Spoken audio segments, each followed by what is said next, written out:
6. ¿Qué estrategia es mejor? Concepto de estrategia.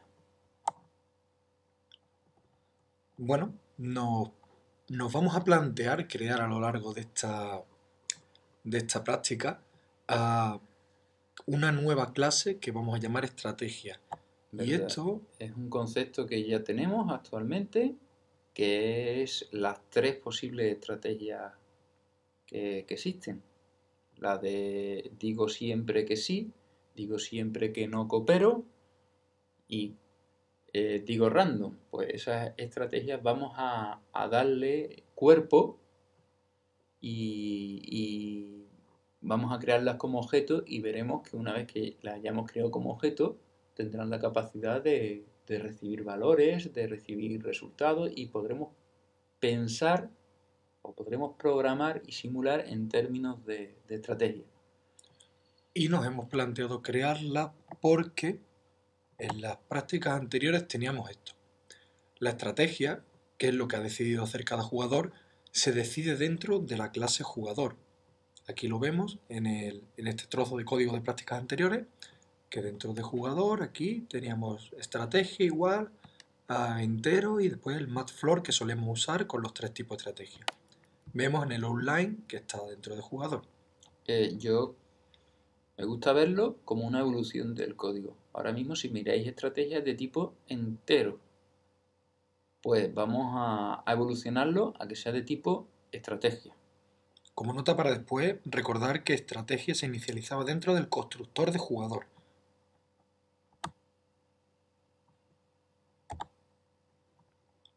Ahí está. Hay métodos de jugador que se podrían extraer afuera, simplemente por la lógica, por las ganas de modelar algo mejor.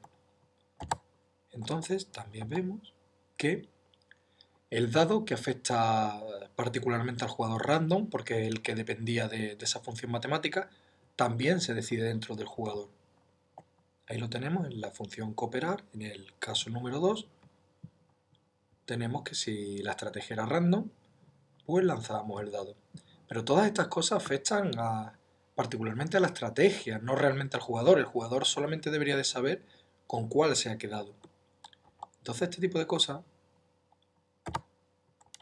hace que nos planteemos que hay una función muy concreta dentro del jugador que realmente no modela al jugador. El jugador no debe de encargarse de decidir la estrategia, solamente de guardarla.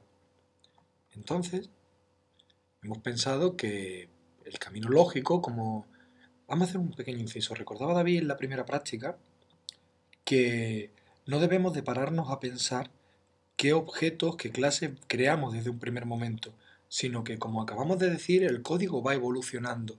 Nuestro código ya funcionaba antes, pero ahora con esta capacidad de extraer una nueva clase, lo haremos mucho más legible, mucho más organizado y sobre todo también mucho con la capacidad de ampliarse.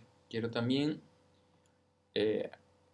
resaltar que si vamos a hacer lo que hacíamos hasta ahora, no tiene sentido que estrategia nazca. Nace porque queremos hacer algo nuevo con estrategia. En este caso queremos, por ejemplo, ver cada estrategia lo buena o mala que es. Entonces ya tenemos que empezar a guardar cosas en la estrategia y por lo tanto vamos a sacar factor común. No es un factor común de código, de líneas de código, un factor común de estructura de datos. Otro ejemplo de por qué queremos extraer la clase de estrategia es porque imaginemos que queremos cambiar la estrategia, por ejemplo. Digamos que en una partida, en una ronda, queremos no dar la opción de que exista un jugador random. Entonces tendríamos, para hacer esto, tendríamos que entrar dentro del jugador, quitar el código ese que pertenece al caso 2. Sin embargo, si tenemos una clase aparte de estrategia, podemos realizar todos los cambios que queramos simplemente modificando ahí. Digamos que esa lógica está mucho más localizada.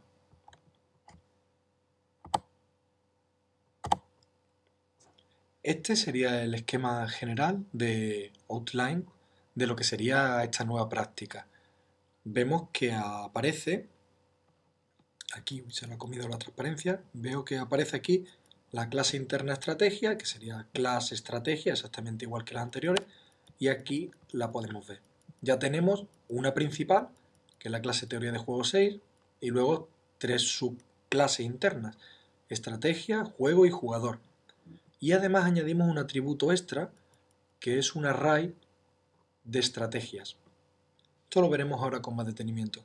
Antes de continuar, creo que ha sido bueno mostrar la salida por pantalla de lo que hace el ejercicio, para así tener una idea clara de hacia dónde vamos, ¿verdad, David? Sí, es una buena práctica siempre empezar desde el final al principio, pensando. Podemos hacer un ejercicio, adelantarnos a lo que queremos y luego vamos construyendo. Porque si no tenemos una guía, si no sabemos a dónde queremos ir, no tiene sentido. Luego será nuestra misión, nuestra responsabilidad como buenos programadores, el hacer que esa solución sea elegante. Recuerdo siempre los principios. Tenemos que minimizar el número de líneas del código, tenemos que sacar factor común en la medida de lo posible y tenemos que aglutinar eh, las funciones de tal forma que una funcionalidad esté lo más ceñida o lo más junta posible en el código. Pues bueno, vamos a cambiar un momento a Eclipse. Momento. Y aquí tenemos teoría de juego número 6. Le damos a ejecutar y esta es la salida que obtenemos por pantalla. Vemos que tenemos nuestro array de 10 jugadores que juegan un cierto número de rondas y luego tenemos la cuenta de los puntos que ha conseguido cada estrategia. La estrategia no ha conseguido tantos puntos, la estrategia sí tantos y la estrategia random tantos. Vemos que por ejemplo la estrategia random, que en este caso es el que tiene menos miembros, pues este número de puntos es la suma de los puntos de todos aquellos que han dicho random. Vamos a ver ahora de nuevo cómo... Podríamos hacer quizás dos implementaciones. Una primera es hacer la ejecución, luego ir agrupándola y mostrar el total. Y otra posibilidad, que es más elegante, más natural, es que la estrategia viva siempre. Porque la estrategia no podría vivir desde el principio hasta el final. La estrategia sí podría vivir como objeto desde el principio hasta el final. ¿Por qué? Bueno, a priori, las dos soluciones para conseguir esta salida por pantalla serían válidas. Pero si pensamos un poco que las cosas se parecen al mundo, pues yo me inclino más por la segunda, es decir, que las estrategias existen desde el principio y no solamente que sean una cuenta que se realiza al final. Esto vamos a continuar. Ahí está, la clase estrategia es la nueva. Cambio que vamos a tener con respecto al capítulo anterior. Bueno, pues ahí tenemos un trozo de código, que es todo nuestro programa, pero con las clases y los métodos colapsados. Vemos que los principales cambios son la clase estrategia, que aparece ahí abajo. Bueno, empiezo por arriba, perdón.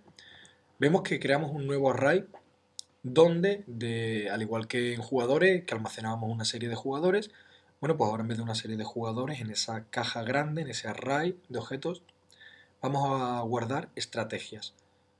Curioso esta forma de inicializar los valores de un array.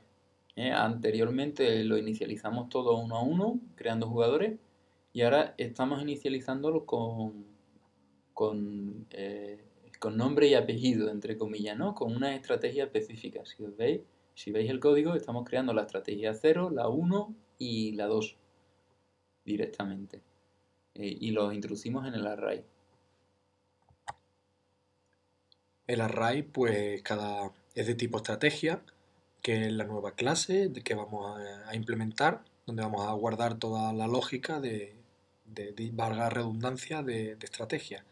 Y por último también hemos extraído más código común para hacerlo más legible, de forma que los métodos que tenemos para controlar y simular el azar, que van a ser elegir un jugador al azar y elegir una estrategia al azar, que este lo introducimos nuevo. Esto nos hará que el código sea más legible, más sencillo, más bonito. Recordemos que era una forma de comentar y sería una evolución incluso al sacar la variable. ¿Os acordáis en el capítulo anterior que sacamos índice 0 e índice 1? Pues esta sería una solución todavía aún más elegante. Bueno, pues como hemos dicho, la primera parte es crear una matriz de estrategia donde estén las tres que tenemos. Ese 0, 1 y 2 que pasamos son valores enteros porque en este caso nuestro constructor, a diferencia de los anteriores, va a recoger ese valor y lo va a asignar al objeto que tengamos. Aquí tenemos la clase estrategia con dos variables en las que guarda el número de puntos que tiene esa Eso estrategia. es lo nuevo, eso es lo nuevo.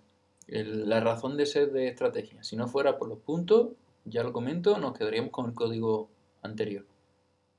Y también guardamos pues eso, o sea, estrategia es una clase, un objeto de este tipo, pero necesitamos saber el nombre o el tipo de estrategia que se guarda dentro.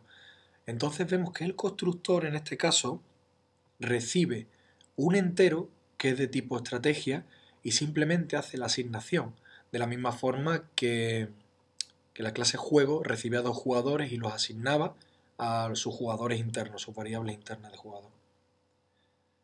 Y lo dicho, se inicializa en el constructor por parámetro. Más cambios. Seguimos con la clase interna estrategia. Vamos a desplegar para ver qué tendría dentro. Y vemos que además de las dos variables y además del constructor, pues hemos extraído todo lo que podemos. Hemos creado una nueva función que es puntuar, hemos creado una función nombre que ahora veremos para qué sirve, la parte de imprimir, porque claro, ahora vamos a poner cada estrategia los puntos que tiene, esto no existía antes. Luego tenemos que crear una nueva función. Y esta es curiosa, la última es curiosa. Es un movimiento de una función de un lado a otro. Cooperar. Cooperar se ha movido, vais a ver que no se mueve, sino que se traslada de jugador a estrategia. Ha parecido cooperar, porque claro, el que decide cómo va a cooperar es la estrategia. Exacto. Seguimos con más cambios que vamos a realizar. Vamos a seguir construyendo la clase estrategia. Mira, aquí tenemos un nuevo factor común, ya que vamos a imprimir nombre en dos sitios. Es lógico sacar factor común del nombre.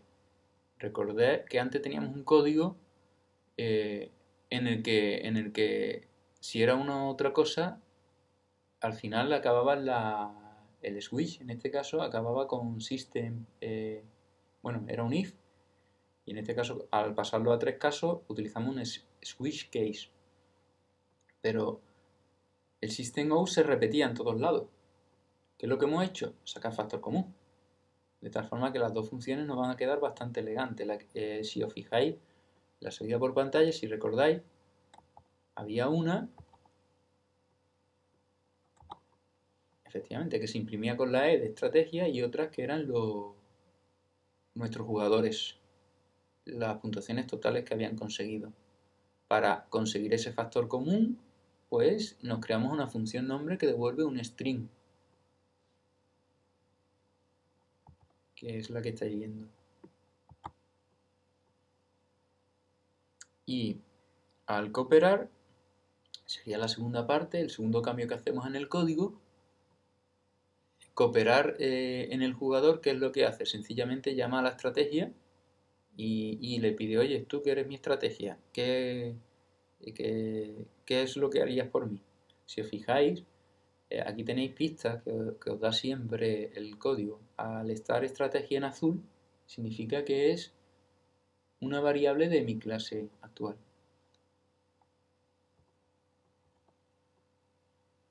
Bueno, y ahora ya hemos construido la clase estrategia.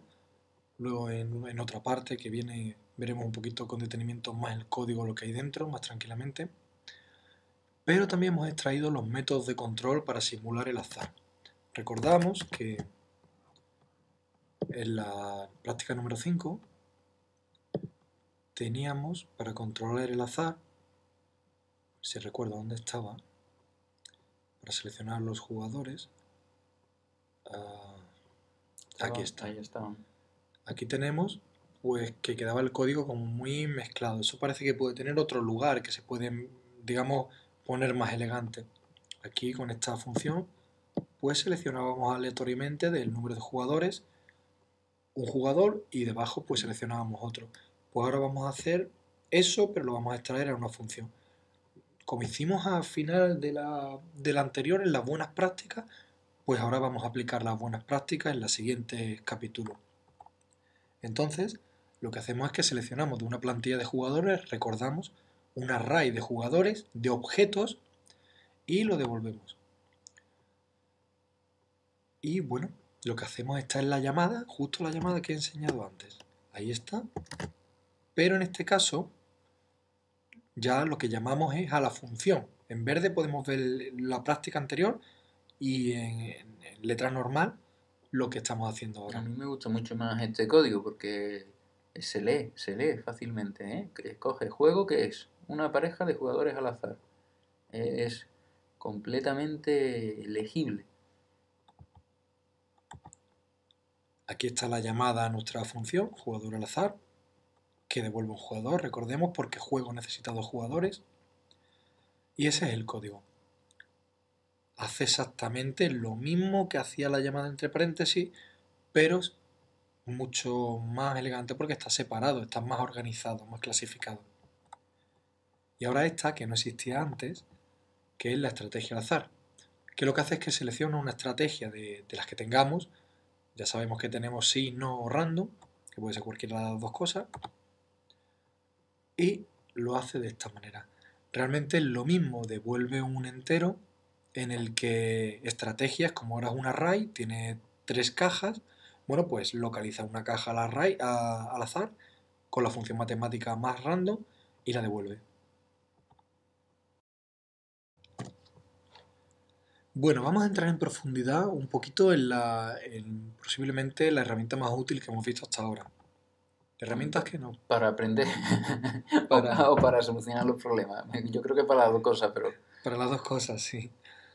Y bueno, es una herramienta que nos proporciona el IDE. Todos los IDE medianamente decentes la tienen. En este caso usamos Eclipse. a mí me parece un acierto usar el debugger para aprender, porque vas curioseando las variables, va reafirmando lo que estás aprendiendo, viendo por dónde se ejecuta, qué es lo que hace, le vas cogiendo la lógica a la máquina, te lo vas imaginando en la cabeza, a su vez lo vas viendo, la salida que genera. Digamos que si no tuviéramos el debugueo, lo que tenemos es una entrada y una salida y en medio pues una caja negra. Que es... Digo, ¿por qué una caja negra? Porque vale, si el código lo habéis escrito ustedes, es fácil de entender. Pero si el código lo ha escrito otra persona y eso encima se complica bastante, como sin usar estas herramientas, es muy problemático. El problema viene aquí, cuando no obtenemos por la salida lo que esperábamos, o sea, cuando la aplicación falla y no sabemos lo que hay dentro. Entonces, en este caso, usamos debugueo.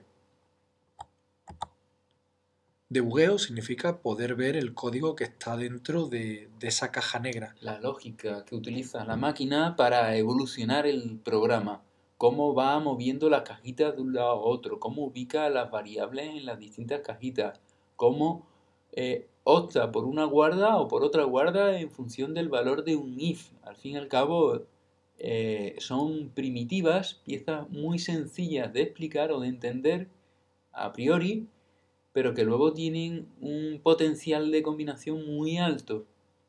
La creación de objetos a lo largo del ciclo de vida, cuando se crean, cuando no.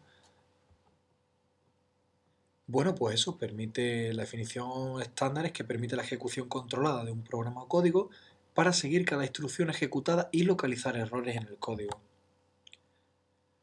Ya que hemos dicho que es para localizar errores, vamos a contar una pequeña anécdota, que es la historia de por qué se llama debug. No sé si lo sabréis, pero bug es bicho en inglés. Y fue esta mujer hace bastantes años, el 9 de septiembre de 1945, esta mujer que se llamaba Grace Murray Hopper, estaba intentando averiguar por qué el Mark II, que era un ordenador de aquella época, eran bastante grandes, para que os hagáis una idea, un ordenador podía ser como un salón de grande, en casos incluso más. Pues bueno, no funcionaba correctamente. No tengo ahora mismo los datos, pero creo recordar que una de las lámparas, digamos que era como las piezas internas, se rompían cada pocos minutos, se rompía una. Bueno, pues luego de investigar de arriba abajo por qué no funcionaba, por qué se producía el error, descubrieron que era una pequeña polilla que se había quedado metida en uno de los relés del ordenador. O sea, había ido ahí, se había electrocutado, había muerto y había impedido que la corriente circulara. Por eso, una polilla, que es un bicho, en inglés se le llama bug, de ahí el nombre. La cosa llega hasta que hay una foto de la polilla hecha, de forma que tenemos ahí el primer error de ordenador.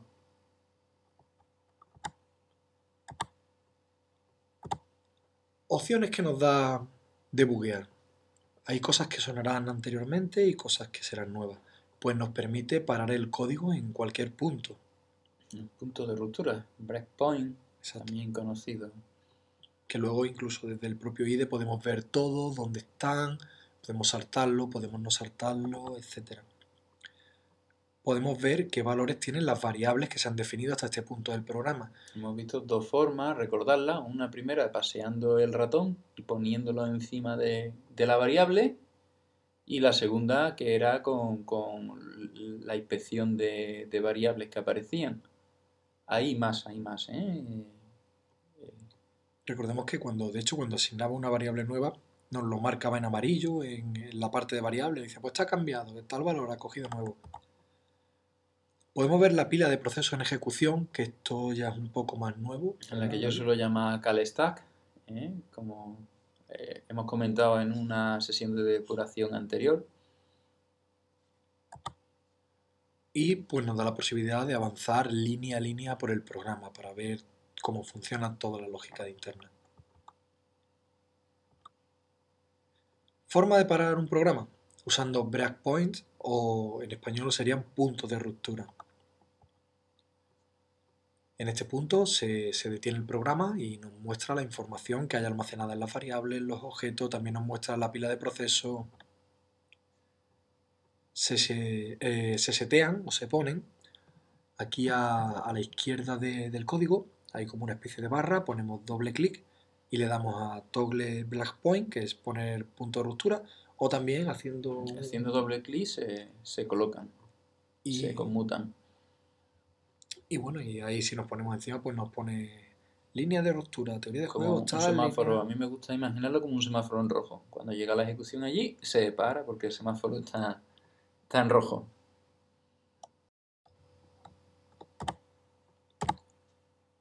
Bueno, pues vamos a usar el ejemplo de la salida por pantalla en ejecución normal de la práctica 4.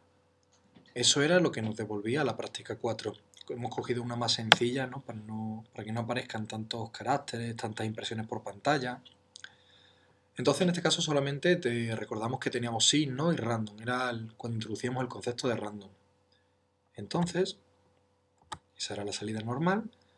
Y ahora ponemos un punto de ruptura, en este caso aquí, justo debajo del constructor juego. Del constructor de la clase juego, recordamos. Y en este caso lo que hace es que recibía dos jugadores, ¿no?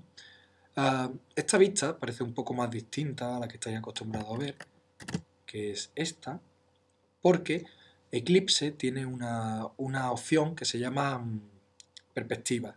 Perspectiva significa que te clasifica o te organiza de una manera diferente las herramientas según digamos, en la parte que estés. Por ejemplo, esta es la vista de Java, o sea, la normal de programación. Pues tenemos aquí nuestro explorador de paquetes, donde tenemos nuestro outline, etc. Si nos vamos, esta es con la que trabajamos, con la que creamos código. Ahora ponemos aquí un punto de ruptura en el mismo sitio que hemos dicho antes. Ahí está. Bueno, pues ahora le damos a debuguear, que es el bichito este. Y se para. En teoría tendría que decir, lo que pasa es que tenemos marcado que se vaya automáticamente, pero si nos preguntará, ¿quiere usted cambiar a la vista de debugueo? La vista de debugueo lo que hace es que te pone aquí la pila de llamadas. Aquí te pone el pequeño trocito de código, abajo la consola. Entonces lo que te define es el esquema de la pantalla. Podemos cambiar de uno a otro. Tiene como dos formas de verlo. Una cuando estás depurando y otra cuando estás desarrollando. Cuando estás desarrollando, ¿para qué quieres ver las variables si no tienes nada? ¿Para qué quieres ver el call stack? No tiene sentido. O la salida por pantalla tampoco tiene sentido cuando estás desarrollando. De hecho, podéis reordenar a vuestro gusto la ventana de debug y quedaría cambiada para siempre. Cierto, podríamos moverlo nos da esa opción Eclipse.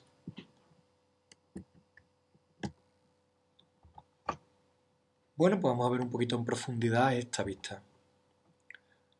Vamos a comenzar por el call stack o pila de llamada. En el CalStack podéis ver las funciones que han ido llamándose una a otra de forma sucesiva y nos hemos ido metiendo en una y en otra. Empezamos con el main, que es la de más abajo, esa llama al constructor, que a su vez llama a juego jugar, que es donde tenemos el punto de ruptura. Si tocamos con el ratón en el CalStack, nos vamos moviendo y vamos viendo cada una de las distintas funciones. Veremos que cambia el código y veremos que cambian las variables.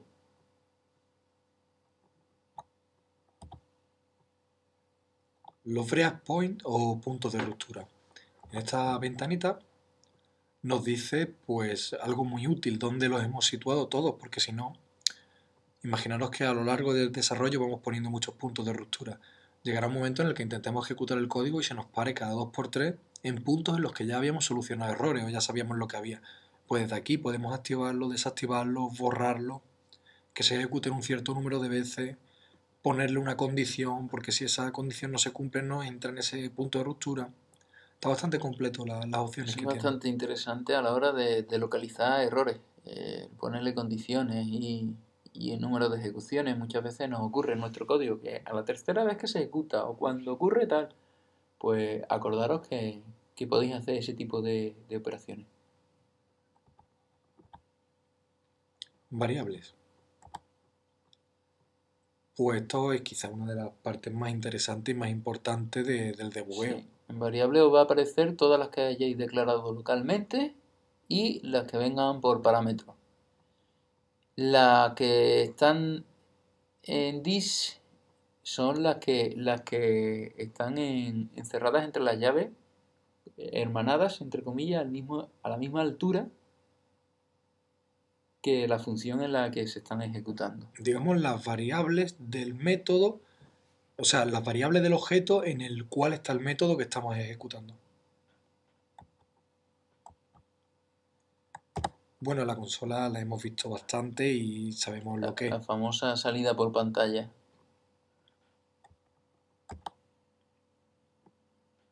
¿En qué sitios puede ser bueno colocar puntos de ruptura y debuguear? Porque obviamente hay sitios en los que no merece la pena o no interesa.